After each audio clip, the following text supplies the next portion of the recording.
Aparatur sipil negara memiliki peran yang sangat penting dalam penyelenggaraan pemerintahan dan pembangunan Negara Kesatuan Republik Indonesia. Sebagai salah satu unsur ASN, pegawai negeri sipil bertugas melayani kepentingan publik dalam merealisasikan penyelenggaraan tugas pemerintahan dan melaksanakan pembangunan nasional sesuai dengan kualitas ASN itu sendiri.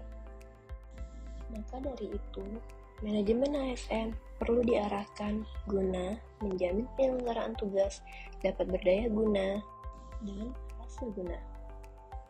Manajemen ASN merupakan keseluruhan upaya pemerintah dalam meningkatkan efisiensi, efektivitas, derajat profesionalisme, penyelenggaraan tugas, fungsi, dan kewajiban pegawai yang meliputi perencanaan, pengadaan, pengembangan kualitas, penempatan, promosi, penggajian, kesejahteraan, dan pemberhentian PNS.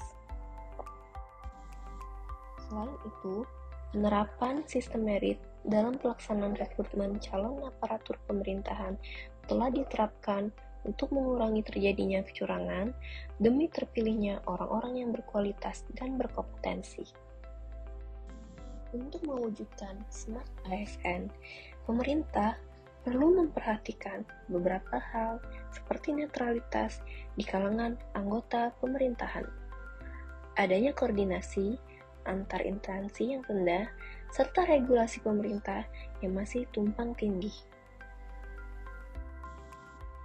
Smart governance merupakan perwujudan dari peningkatan kinerja pelayanan publik, kinerja birokrasi pemerintah, dan kinerja efisiensi kebijakan publik. Smart governance akan terwujud jika suatu instansi pemerintah menerapkan manajemen ASN yang baik. Pada pelaksanaan manajemen ASN ini, ada beberapa hal yang perlu diperhatikan untuk mewujudkan world class government, yaitu memiliki nilai dasar ASN berakhlak. Seluruh ASN bertanggung jawab, menerapkan prinsip dasar orientasi pelayanan, dan terus berinovasi, menciptakan terobosan-terobosan dalam peningkatan pelayanan publik secara kolaboratif. Kemudian, selanjutnya adalah memiliki etika profesi.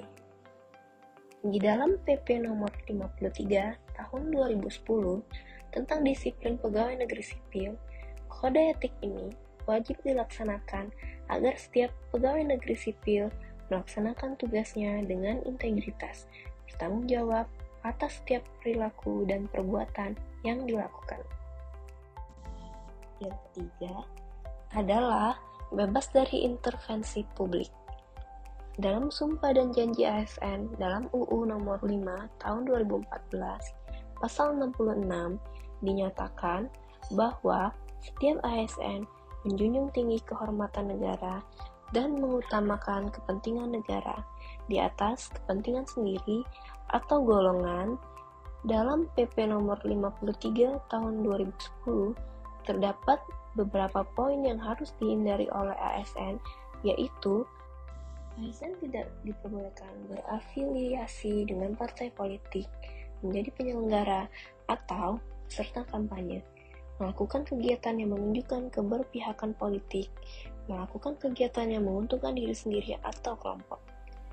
Yang terakhir adalah setiap aparatur sipil negara bebas dari korupsi, kolusi, dan nepotisme. Melalui proses rekrutmen yang ketat dan proses pelatihan yang menekankan unsur bela negara dan cinta tanah air, diharapkan dapat melahirkan sumber daya manusia yang berkualitas, berjiwa pelayanan, serta anti korupsi. Dalam melakukan manajemen ASN, penataan aparatur dapat dilakukan dengan analisis profil pegawai yang sesuai dengan struktur organisasi dan kualifikasi, analisis kebutuhan pengembangan kompetensi, distribusi pegawai, dan perluasan tugas, fungsi, maupun wewenang. Sejalan dengan profil Smart ASN 2024, penguasaan teknologi akan menjadi daya dukung penunjang bagi ASN di era globalisasi ini. Namun, akan berjalan dengan maksimal apabila didukung oleh sumber daya manusia yang berkompeten dan berkualitas.